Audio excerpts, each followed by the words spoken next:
Selamat malam, perkenalkan nama saya Orida Surya Hapsari dengan NPM 2317051107 dari kelas D. Ini saya akan menjawab mengenai studi kasus nomor 18, yaitu seluler otomata. Dari studi kasus yang akan dijawab dengan mata kuliah teori bahasa otomata. Di sini saya sudah menjawab studi kasusnya. Nah, pemodelan seluler otomata, studi kasus 18. Deskripsi permasalahannya. Yang pertama, pemodelan seluler menggunakan otomata seluler atau seluler otomata adalah metode matematika untuk merepresentasikan sistem kompleks menggunakan grid seluler. Setiap sel dalam grid memiliki status yaitu hidup atau mati ataupun kosong atau terisi. Dan aturan transisi yang menentukan bagaimana status sel berubah berdasarkan status tetangganya. Dianalogikan, bayangkan jika hutan sebagai pekan catur, di mana setiap kotak bisa kosong, berisi pohon sehat atau pohon terbakar. Jika ada api, kotak terbakar, maka ia akan menyebar ke kotak pohon sehat di sekitarnya. Seperti bagaimana tetesan tinta menyebar di atas kertas. Setelah terbakar, kotak itu menjadi kosong.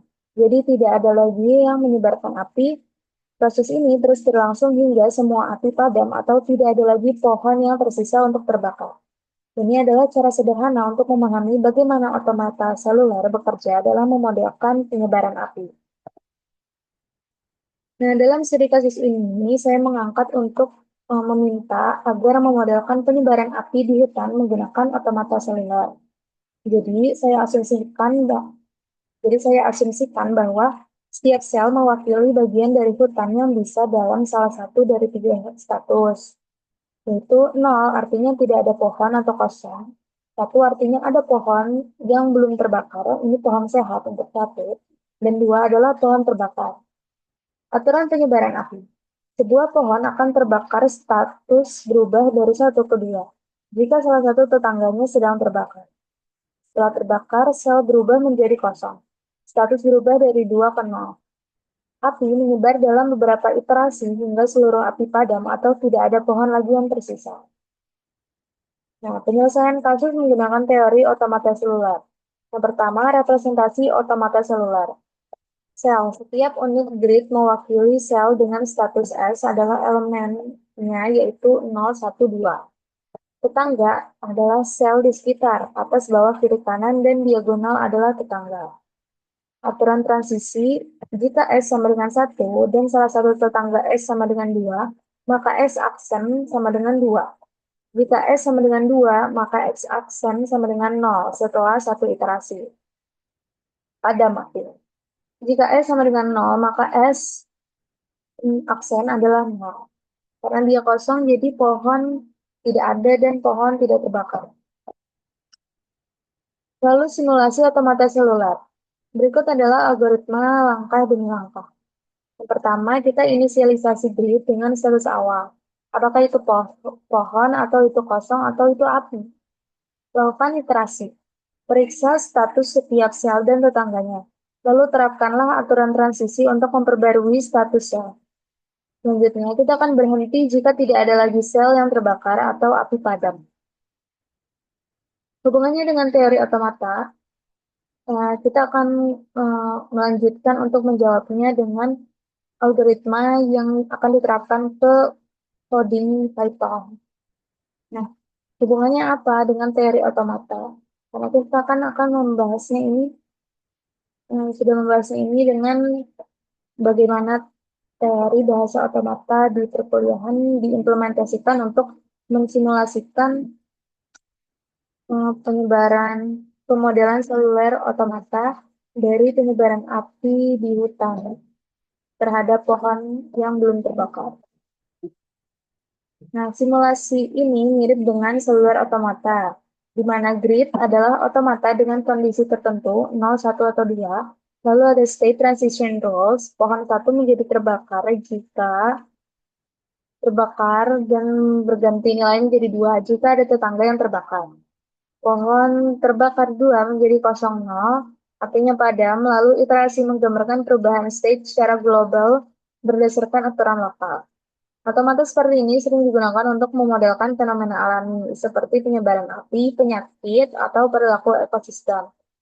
Nah, kita dapat menggunakan simulasi ini untuk mengeksplorasi pola penyebaran atau stabilitas hutan. Oke, kita beralih ke apa? Ke Python. Nah, di sini kita punya fungsi def untuk mencetak grid dalam format yang mudah dibaca. Nah, selanjutnya ada mm, print untuk join map. Dari string baris ini adalah gabungkan elemen pada baris dengan spasi di antara elemen. Lalu kita print, yaitu kita akan menambahkan baris kosong setelah mencetak grid.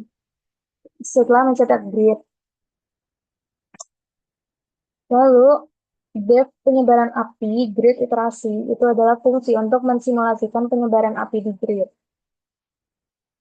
For row dan false ini adalah mendapatkan jumlah baris dan kolom pada grid. Misalnya itu suatu hutan berapa petak, maka kita bisa mengetahui dalam satu petak itu ada berapa pohon. Lalu, for in range iterasi ini adalah sebuah loop untuk setiap iterasi simulasi. Selanjutnya ada salin grid saat ini untuk membuat grid iterasi berikutnya di next grid. Selanjutnya kita akan menggunakan nested for, jadi ada for di dalam for, dan ini sifatnya bersarang. If juga, ada if di dalam if, jadi if bersarang. Nah, iterasi ini adalah iterasi pertama yang melalui setiap sel di grid. Lalu, jika sel saat ini adalah satu, yaitu pohon sehat, maka dia masuk ke if, dan dia akan mengecek apakah ada tetangga yang terbakar, yaitu 2, angka 2. Nah, jika ada tetangga yang terbakar, pohon ini akan terbakar. Tetangga terbakar, maka pohon ini akan terbakar. Update grid ke generasi berikutnya. Grid sama dengan next grid. Dan juga cetak grid setelah perubahan pada iterasi saat ini.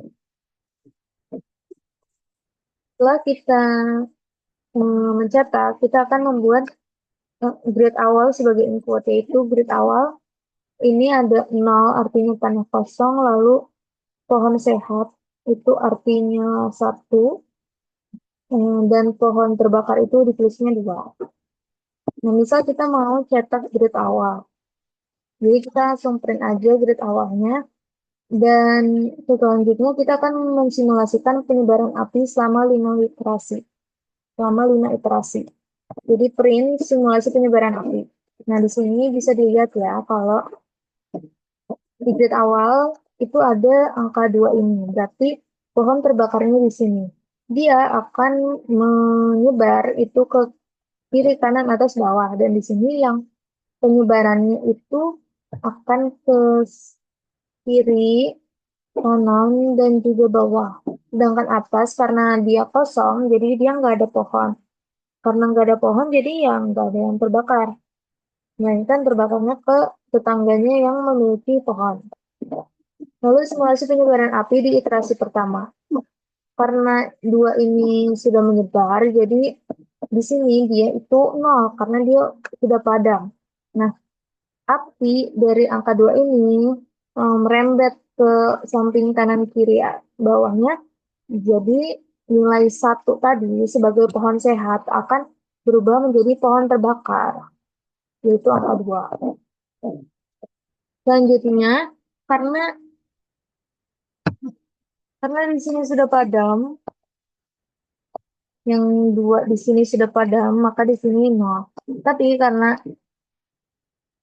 ini sebelum padam itu, dia akan menyebar dulu ke pohon sehat lainnya yang memiliki nilai 1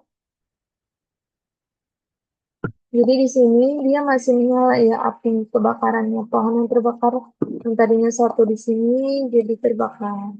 Terus yang tadinya satu di sini jadi terbakar. Sedangkan sisanya sudah padam.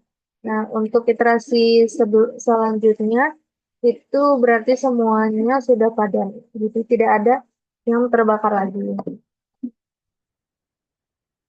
Artinya kalau 00 kayak gini, berarti hmm, semua pohonnya habis.